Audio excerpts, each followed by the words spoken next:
All right, sales is a pretty wide and vast topic. So down in the description, I'll put a link to a playlist. Any video I do about sales will be in there because there's more than just one video I could make about sales, and there's a lot I could go into there. But really in this video, this is my first video on sales, and I really just want to go over the big picture of sales. And I really want to accomplish two things in this video. One is I want to show and give confidence to anybody who's new to sales that they don't need to worry, they can relax. They already have two major components that they need to sell. So they don't need to overthink it. They don't need to have any anxiety with it. They're going to go out and they're going to be able to be successful at sales, just having this confidence and knowing this. And then the other thing I want to accomplish in this video is the person who's already been doing sales, they're not worried about that. They're just trying to figure out how to better themselves. Give them, here's the 4 key components that I separate sales into, and you need to just work on one of these in order to get better at sales. And that's the key to getting better at sales. A lot of people might think, they're the top sales guy at whatever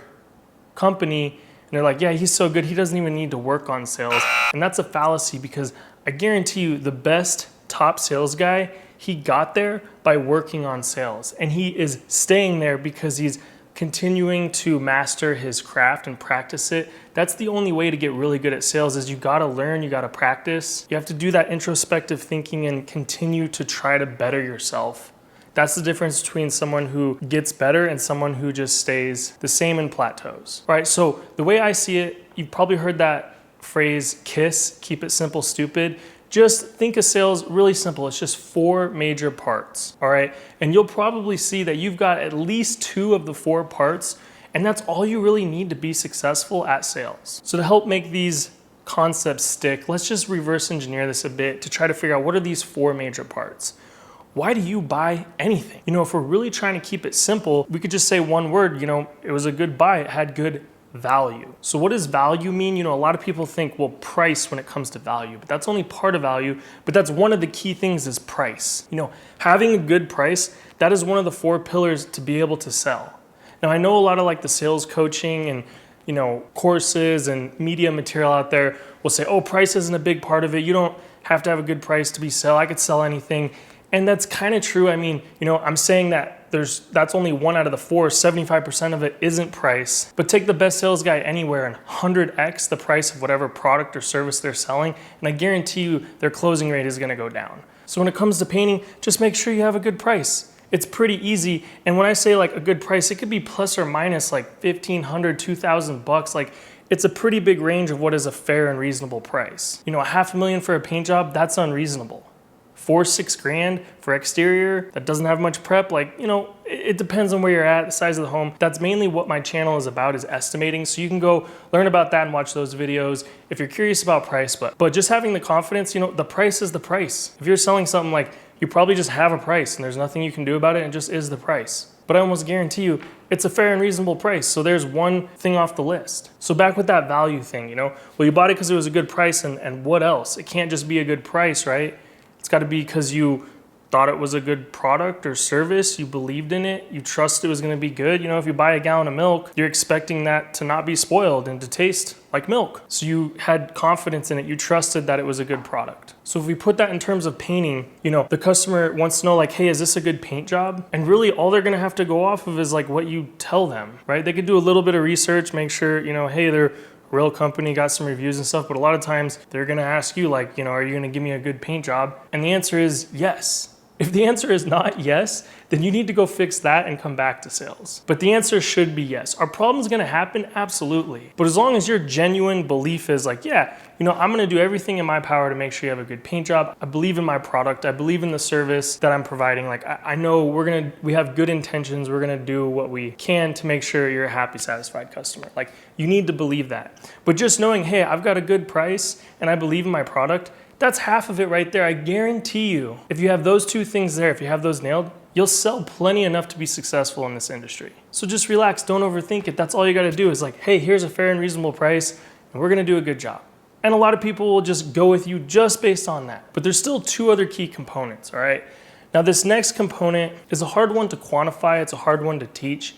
I guess one way to say it would be likability. The best example I could think of is pretend that you're gonna go watch a sports game, right? Like you're gonna go watch the Super Bowl at someone's house and you never watch football, or the teams that you like are not even in the Super Bowl. Or maybe it's like a boxing match that you're gonna go watch at a Saturday night and you don't follow boxing or anything. Before the match or while it's getting started, you know, a buddy or friend might say, hey, who do you want to win? And you'll give your answer, oh, I don't really care, I'm indifferent, blah, blah, blah. But it's like, yeah, but who do you want to win? And you'll probably pick somebody and as dumb or insignificant and small, it's because for whatever reason you just like that team or person just a little bit more than the next guy. You know, if it was like that boxing example, a lot of times before the fight, they like give their story, have a little interview, and it's usually just something out of that, oh, I liked his story better, I like the way he answered that question.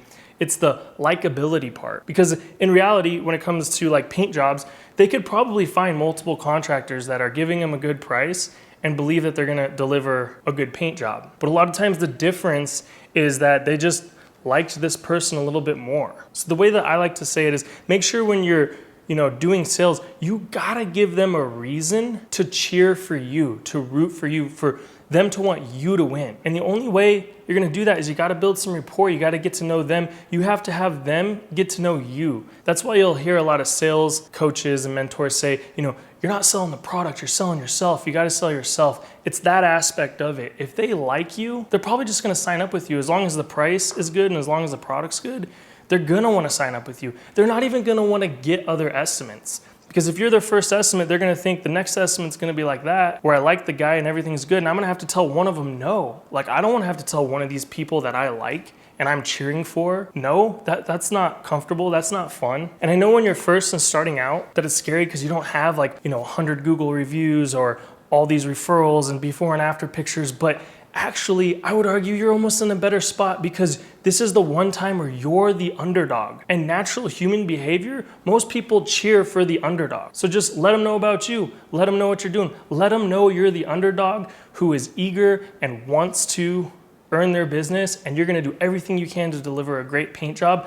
It's so hard to say no to that. All right, now I briefly just mentioned a little bit about the last aspect of sales, which is what primarily you're gonna learn about when you try to educate yourself on how to do sales better. And that is just using human behavior to your advantage. I was saying normal human behavior, average, statistical, a lot of people like to cheer for the underdog. And understanding human behavior and the way people work on average, statistically, not everyone, you can use that to your benefit to get more sales. But you gotta have the other pillars in there as well. You gotta believe in your price, you gotta believe in your product. Hopefully you're a little bit likable, and then you can do these things that'll help increase your booking rate. Now the reason that most of my other sales stuff will be in that fourth category and why a lot of it is because it's the most quantifiable and controllable. It's really in your hands, it's really easy to implement. For instance, if I'm like, hey, good way to increase your sales rate is give them the price at the estimate and ask for the job. You gotta close. Even if you're super likable, you have all those other things, but you don't ask for the job, you're not gonna win as many jobs if you just simply close. But that's something that's in your control and is really easy to do versus trying to teach somebody how to be likable. You could argue that's like an art. It's almost a talent. Yeah, there's things you can do and work on, but that's what kind of separates supreme athletes, They can run just as fast, they can jump just as high, they're coordinated, they got all those things, but some guys just have a lot of talent. All right, yeah, so those are the four main aspects of sales that I think about. And yeah, you're already 50%, 75% of the way there. Good price, believe in your product, be a little bit likable, you're gonna close plenty. So yeah, just remember, keep it simple. I'm telling you, more often than not, especially with new salespeople, big reason they don't get the job is because they don't have full, complete confidence in the price or in the product or service. And I guarantee you, if you're at a paint estimate and the client says, I'm gonna get other estimates, if you're not 100% confident in those two things, they will somehow smell it, they'll see it.